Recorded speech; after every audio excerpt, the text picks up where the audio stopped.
trembles as Mali, once seen only as a landlocked nation struggling with instability, opens its second lithium mine in the heart of West Africa. What Europe once considered a distant supplier is fast emerging as a new epicenter in the global energy revolution. The world is moving toward clean energy, and lithium, the white gold of the 21st century, has become the new oil. But this time, Africa is no longer watching from the sidelines. Mali under President Assimi Goita is standing tall, declaring economic independence and rewriting the rules of resource ownership. And as Mali cuts the ribbon on the second lithium mine in Bougouni, the tremors are being felt from Paris to Berlin. The question is no longer whether Africa can lead the energy future. It's whether Europe is ready for that reality.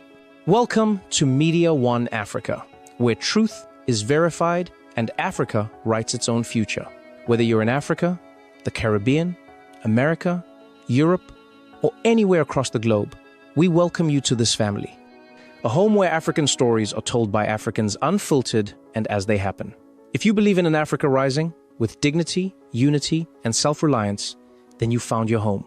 Like, share, and subscribe to Media One Africa. Together we rise.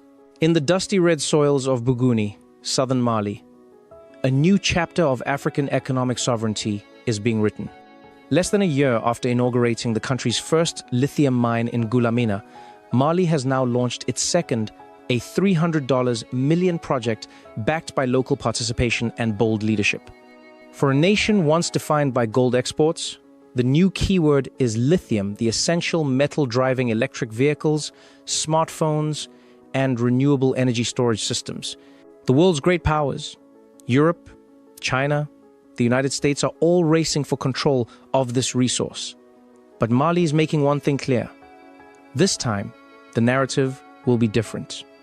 Lithium is more than a mineral. It's the heartbeat of the global energy transition. The modern world cannot function without it. From the phone in your hand to the electric car on the highway, lithium is everywhere. And yet, the irony is painful. The nations that consume the most have little or none of it. Europe, with its grand climate pledges and electric future, finds itself dependent on others. Australia, Chile, and China dominate global production. But now, Africa, and specifically Mali, is entering the race. This is not just another mining project. It's a geopolitical earthquake. As General Assimi Goita stood before the people of Bougouni, he wasn't merely cutting a ribbon. He was cutting the cords of dependency that have tied African nations to foreign control for decades. Economic sovereignty, he declared, is not a slogan, it's a mission. Mali's government, through its transitional authorities, has made it clear no more unfair deals, no more exploitation masked as partnership. Under the new mining code, the Malian state now holds a 35% stake in its own resources, 10% of that absolutely free. Compare that to the past, when African governments were lucky to get crumbs from their own soil. Mali has redrawn the rules, but that's not all. The Bougouni Lithium Mines SA, LMLBSA, will operate in two major phases. The first, already underway, carries an investment of $65 million and will produce around 120,000 tons of lithium concentrate every year for 4 years. The second phase, beginning in 2028, will expand production beyond 200,000 tons annually, backed by an additional $180 million investment. Altogether, this amounts to over 150 billion CFA francs injected into the Malian economy and over $380 million in total projected revenue for the state. But perhaps the most powerful statement of all is not the money, it's the message. Mali is building an economy that stands on its own feet, powered by its people. In the words of an African proverb, until the lion tells his side of the story, the tale of the hunt will always glorify the hunter. For too long, Africa's story has been told by outsiders who benefited from its riches. Mali's lithium story is Africa's response. Investors are not leading, they are partnering. The local economy is not sidelined, it's the foundation. More than 20 billion CFA francs have already gone directly into Malian hands through local contractors and suppliers in construction, logistics, and infrastructure. Over 500 direct jobs have been created alongside thousands of indirect ones. Roads are being built, schools are being rehabilitated, and health centers are expanding. This is what development looks like when leadership aligns with national purpose. But make no mistake, this bold path has not been easy. Mali has faced pressure, sanctions, and foreign interference. The country is fighting a war on multiple fronts against terrorism, economic manipulation, and external influence. Yet, like the proverb says, smooth seas do not make skillful sailors. Out of hardship, Mali has found resilience. Out of isolation, it has found independence. Out of adversity, it is crafting a model for African sovereignty that others are watching closely. Europe's anxiety is not unfounded. As the continent scrambles to secure lithium for its electric vehicle revolution, the realization is dawning that Africa holds the keys. With global demand expected to rise 400% in the next decade, Mali's entry into the lithium race is a signal that Africa will no longer be a passive supplier. It will be a player and eventually a producer of finished products. The world is changing, and this time, Africa is changing with it on its own terms. In Buguni, the new lithium project is more than an industrial site. It's a statement of vision. It aligns perfectly with President Goa's call for transformation, not just extraction. The goal is clear: to move beyond simply exporting raw materials and begin refining and manufacturing lithium-based products locally. Imagine a future where Mali doesn't just mine lithium, but produces the batteries that power Africa's cities, buses, and industries. It's a vision that may sound ambitious, but so did Africa's independence movements once upon a time. The lithium of Buguni also carries symbolic weight.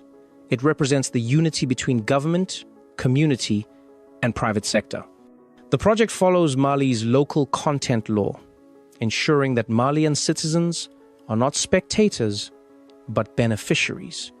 24 billion CFA francs have already been dedicated to local goods and services, strengthening domestic entrepreneurship. Community development funds are improving access to water, schools, and electricity. The story of lithium in Mali is not only about minerals, it's about dignity. Yet beneath the optimism lies a geopolitical game that cannot be ignored. The same powers that once controlled African gold and oil are now circling the continent for lithium. They are watching Mali's assertiveness with alarm, because this time, Mali is not signing away its rights. It is setting a precedent. Other nations, from Zimbabwe to the Democratic Republic of Congo, are paying attention. What happens in Buguni could influence mining reforms across Africa. Europe's tremble is not just about fear of losing access, it's about losing control. In many ways, this is history repeating itself, but with a different ending. Colonial powers once extracted Africa's resources, leaving poverty behind. Now, African leaders are rewriting that legacy. The axe forgets, but the tree remembers, says a proverb.